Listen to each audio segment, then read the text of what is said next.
This presentation will discuss the issue of abortions in the Republic of Ireland in terms of how the law has and still infringes upon the rights of those who wish to terminate a pregnancy. The Eighth Amendment is an article voted into the Irish Constitution in 1983, which states that the right to life of an unborn fetus is equal to that of the mother. In the Republic of Ireland, abortion is illegal unless there is a serious risk to the mother's life.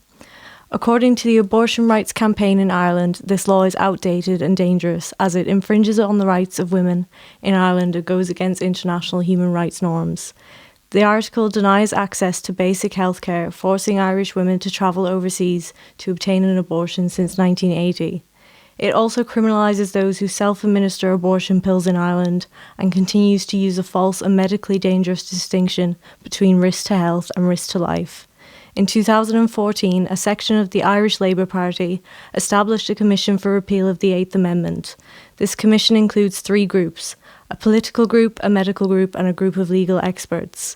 The aim of the commission is to repeal the Eighth Amendment and to introduce legislation which details the circumstances of which a legal abortion may take place.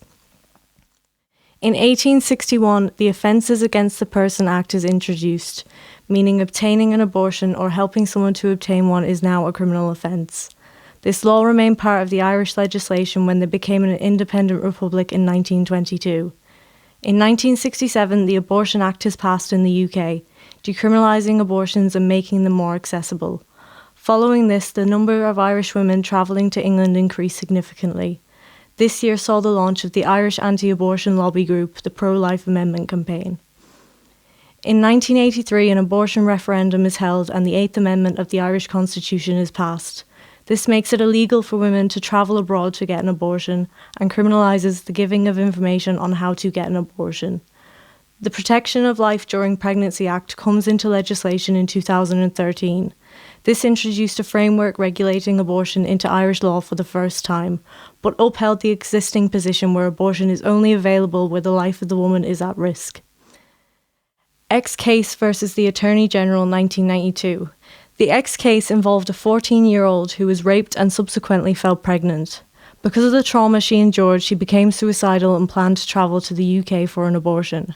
Her parents had contacted the Gardaí to inquire if fetal tissue could be used in evidence against her rapist. The Gardaí sought legal clarification from the then Attorney General, who proceeded to get an injunction against the family to prohibit the abortion.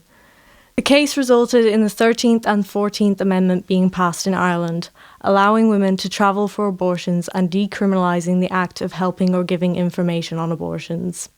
In the case of A, B and C versus Ireland, it was found that Ireland was in violation of the European Convention on Human Rights.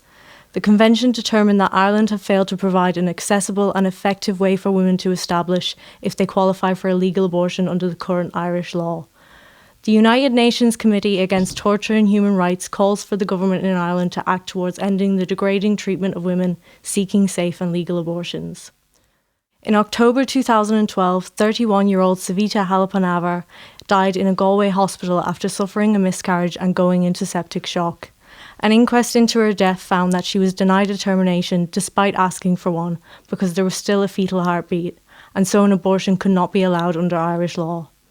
For more information on abortion rights in the Republic of Ireland, visit repeal8.ie and abortionrightscampaign.ie.